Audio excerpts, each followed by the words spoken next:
ទាន់អូសរំលងពន្លឺថ្ងៃវិសាខបូជាកំពុងនាំលៀបសំណាងមករកអ្នកសូមឲ្យទុកព្រួយទាំងអស់រលាយបាត់ទៅជំនួសមកវិញនៅភាពជោគជ័យនិងមាសប្រាក់ហូរហៀពេញមួយជីវិត Share និង comment ម្នាក់មួយទៅដើម្បីទទួលពរជ័យនិងលៀបសំណាងថ្ងៃនេះសាធុសាធុ សម្មាសម្ពុទ្ធសាសនាព្រះបង្គំខ្ញុំព្រះករណាសូមលើកដំបងកងអញ្ជលីលើកហាត់ទាំងពីរក្រាបសំពះនមស្ការចំពោះគុណរតនៈទាំង3មានព្រះពុទ្ធរតនៈព្រះធម្មរតនៈព្រះ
ទ្រង់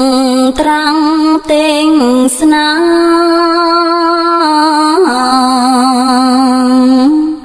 ប្រដៅសัตว์ចង់អល់ឲ្យដើរផ្លូវកណ្ដាលមានគៀត្រកាលអាចកំចាត់ទុក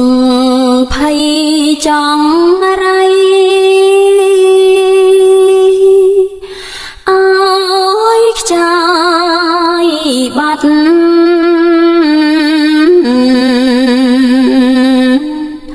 អាចកាត់សង្សា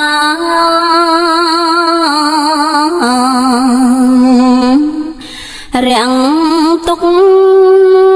បានសាសនាព្រះអង្គ